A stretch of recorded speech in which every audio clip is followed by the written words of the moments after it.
Saludo a todos, soy Ariel Cañete, integrante del grupo El Peso de la Verdad, un grupo reformado calvinista. En esta ocasión quisiera platicarles un poquito la diferencia que hay entre el hipercalvinismo y el calvinismo ortodoxo, que nosotros creemos, por supuesto, hay una gran diferencia, aunque sobre la doble predestinación, pero aunque muchos quieren tratar de relacionar el hipercalvinismo con el calvinismo ortodoxo, pero hay una gran diferencia.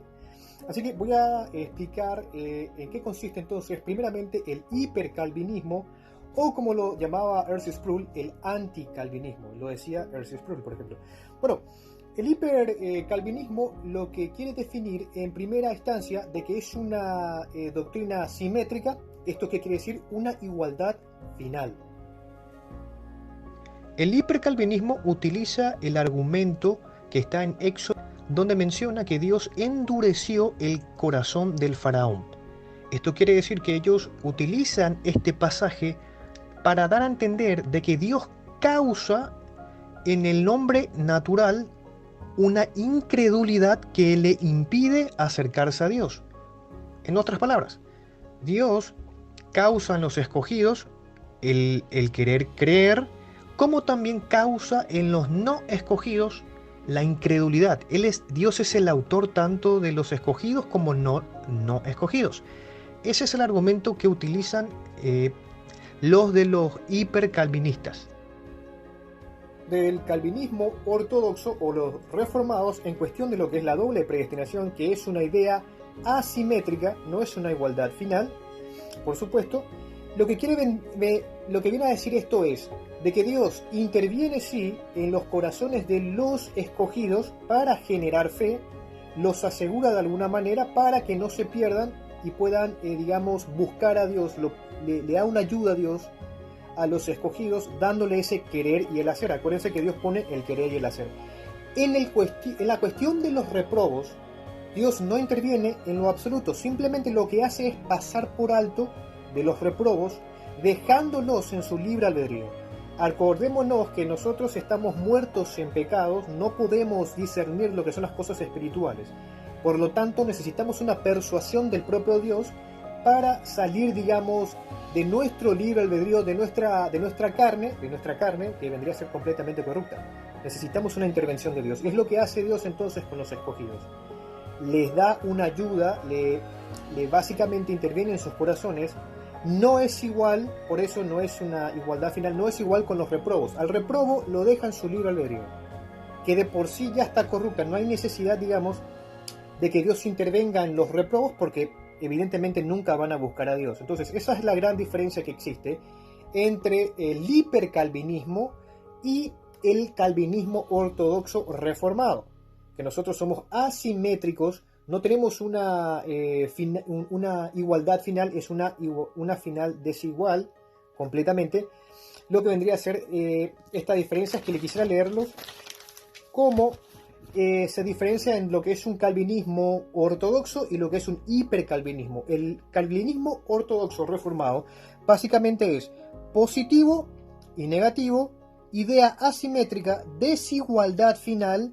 Dios pasa por alto por los reprobos, no los manipula. Los reprobos ya están en su libre albedrío y son corruptos naturalmente. No hay necesidad de tocarlos, porque evidentemente nunca se van a acercar a Dios.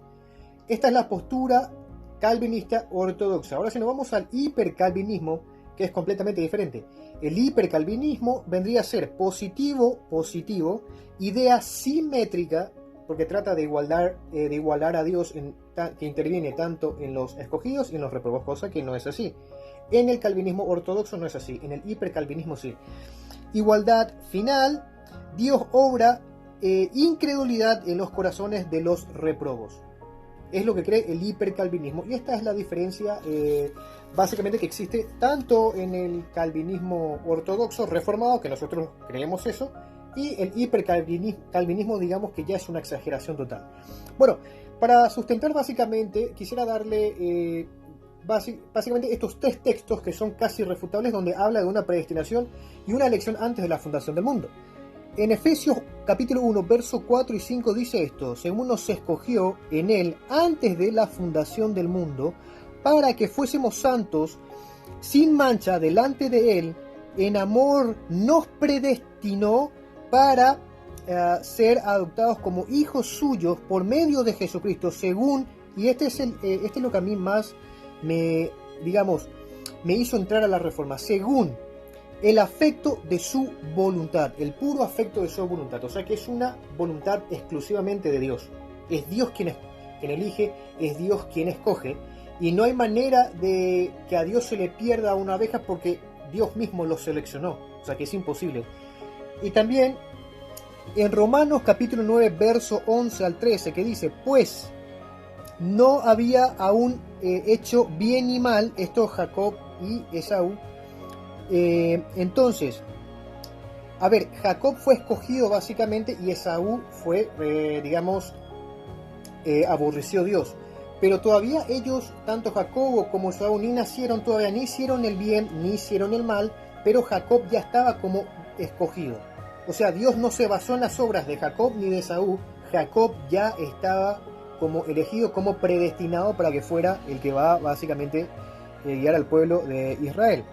No había hecho bien ni mal para que el propósito de Dios, conforme a la elección, permaneciese por sin obras, por el que Él llamó básicamente. Entonces, esto es lo que podemos decir, que hay una elección sin obras de Esaú y Jacob, que básicamente fueron, que Jacob fue predestinado básicamente.